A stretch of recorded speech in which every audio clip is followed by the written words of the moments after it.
Hey there, all you boys and ghouls and non-binary bookworms. This here's your girl Natalie coming at you without any affect or artifice to speak of, on account of this here is one of them content warnings the kids is talking about, 'cause this here story we gonna start doing now in this here series that's gonna have a whole mess of parts, deals with some pretty heavy themes. Not so much in this here chapter, but in subsequent chapters. I can't really tell you exactly when, on account of CT's written like 70 of these, like almost 80 of these fucking things so far. But just know it's gonna be up in there at some point as a body horror. Like, this just does apply to this here chapter, cause this whole fucking thing is just nothing but whole mess of that fucking body horror. And also the aftermath of sexual violence in some of the characters' backstories. And like, obviously I don't speak for all survivors, but as a survivor, if you just want my 2 cents, I feel like it's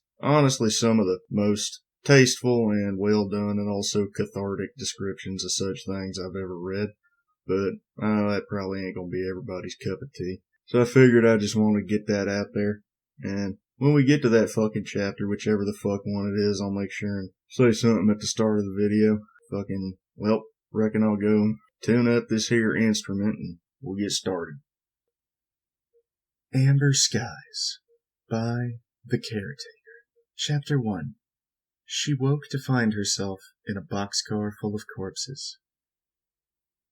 She awoke to a boxcar full of corpses, which was damn lucky, because it meant she now had a one-way train ticket to exactly where she wanted to go. All that was left to do was pass the time. The student took inventory of her body. It was the first thing she knew to do in case of catastrophic injury, but the ritual of it was almost meditative now. Start at the bottom, work your way up. Feet. Sore from walking. The leathery sheath of mutagenic skin that ran up to her shins was largely unfeeling scar tissue at this point. They looked and functioned like a pair of high-topped hiking boots, except permanently a part of her body. They were a rough custom job designed for traversing the pools of acid that dotted the necrotic swamps common to her homeland. Home. Not much left of home now. She was getting sidetracked. Legs. Also sore from walking, but less so. The musculature was hers, but the skeleton was reinforced with carven steel after a fall when she was little. Shock-absorbing hydraulic femurs were nice for someone who did as much walking as she did. Skin was necrotizing again. Gotta get that replaced.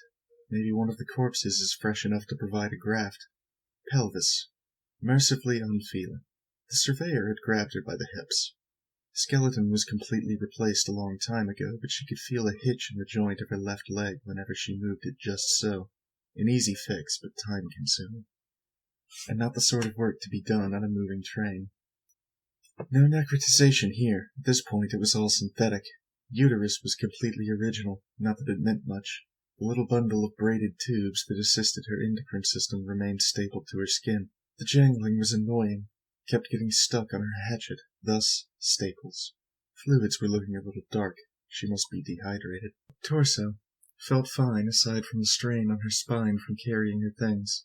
Even with the augments, spines in general were just poorly constructed. Flesh was scarred, lots of burns, but mostly original. Both clavicles were removed and replaced with cargo sockets. She rolled her shoulders. It seemed like everything was working well. Breasts and sternum had been removed too, replaced with subdermal bulletproofing. She had spent extra for the good stuff there. One solid hand-ground piece of sloped armor. Getting shot in the lung was a lesson you only needed to learn once. Heart was completely mechanical. She even had a backup in her bag just in case. She traded the old lung and the breast tissue for that. Right arm. She rolled back the sleeve of her heavy coat and stretched her arm, watching the little electric motors dance. It was strong and dexterous, with half a dozen small tools built into the length of her forearm. No need for skin. In a pinch she could perform everything from network intrusion to basic surgery. Most of it was covered by the sleeve of her heavy coat. The amputation was above the elbow. She had leased her original arm for the current mechanical one when she was working on the pit crew for an order of knights. She ended up keeping the arm. Left arm. She liked her left arm. She was proud of it, the trademark of a synthetomancer. It was pretty, biological and mechanical features blending seamlessly together. coils of veins and circuitry making intricate braids up her arm terminating in perfect Fibonacci spirals. Softly bioluminescent blood filaments formed from calcified nerve tissue, synapse clusters under crystal-clear, depigmented bulbs of alpha-keratin. She concentrated for a moment, allowing the whorls on her palm to twist and readjust themselves with a tingling sensation. Carbon, hydrogen, oxygen, all recombining into butane. She snapped her fingers, igniting a tiny flame, letting it dance along her fingers for a few moments, burning and repairing the flesh as she went. Spirals parting and coalescing like leaves navigating the twain of a gentle river. They looked like the little shell fossils she found of the white desert when she was little. Memories. Loss. The spirals in her hand began to twist and pulse. Little corkscrews of bone began to form, growing outwards against the thin layer of biosynthetic skin. It hurt. She winced and regained control a moment later. Careless. She shook her arm and the flame on her finger went out. Head. Still a bit hazy from the pain. Where to start with the head? Neck. Parched. Currently being warmed by a scarf with a length of handmade mail hidden in the folds. Rebreather was working well because it was made well. It was made well because she made it. She made it because it used to be her job. Like every one of her strain, she had no teeth. Only two solid ridges of tough bone, largely blunt and made for gnashing, but gradually coalescing into a single triangular point evolved for ripping flesh. She clacked her jaws together experimentally. Eyes were tired and dry.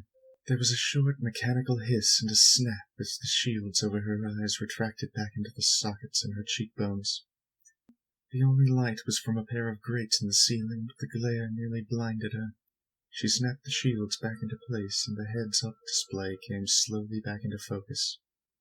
Originally, her skin was the sort of rust color common to her strain. By now, it was a deep, weather-worn red, except for the parts that were charred black and rotting. Gotta replace that.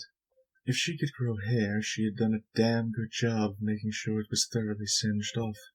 It occurred to her that it might be fun to have hair one day. Maybe she could make it herself. Would it grow in spirals? She looked down to open the bag of gene-bending tools at her waist, and her heart jumped into her goddamn throat. Staring up at her from the pile of corpses was a pair of bright red eyes on an unnaturally pale face with no nose or lips, which would not be terribly upsetting or surprising had it not just said, "Well met," in an oddly pleasant female voice. Attempt to sit up, fail, and then ask politely if its new acquaintance would stop sitting on it.